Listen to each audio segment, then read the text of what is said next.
आज विश्व प्रकृति संरक्षण दिवस पर मैं पेड़ और प्रकृति के बारे में बोलने जा रहा हूँ। पेड़ का महत्व और पेड़ हमारे लिए क्या क्या करता है। तो मैं शुरू करता हूँ इन शब्दों के साथ। प्रकृति है तो पेड़ है तो पंछी है तो जानवर है तो इंसान है तो प्रकृति है।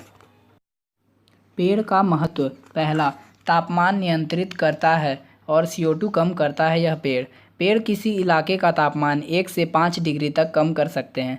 साल भर में एक पेड़ 22 किलोग्राम तक कार्बन डाइऑक्साइड सोख सकता है। दूसरा, हर साल 100 किलोग्राम ऑक्सीजन देता है। यह एक पेड़ एक साल में 100 किलोग्राम तक ऑक्सीजन देता है।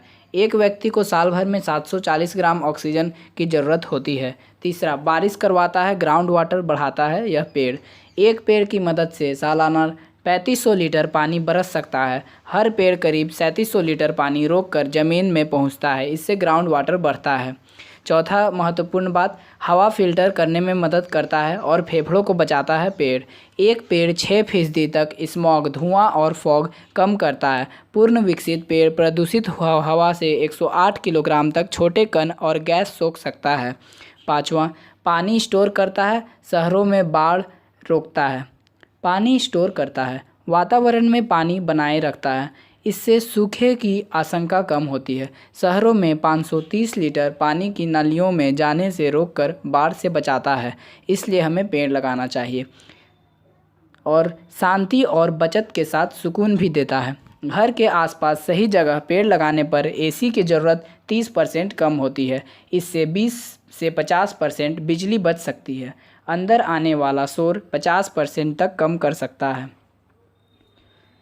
फिर मिट्टी से जहरीले पदार्थ सोखता है। एक पेड़ मिट्टी से करीब 80 किलोग्राम पारा, लिथियम, लेड आदि जैसी जहरीली धातुओं को सोखता है।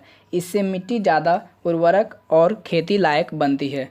और अंतिम महत्वपूर्ण बात इस पेड़ के बारे में, जैव विविधता बचाने में मदद करता है। एक पेड़ से पक्षियों की 80 प्रजाति तक बच सकती है। देश के 84 जानवर विलुप्त हो रहे जानवरों की रेड लिस्ट में है। इसमें यहाँ दिख रहे घड़ियाल, जेपार, छिपकली, उड़न गिलहरी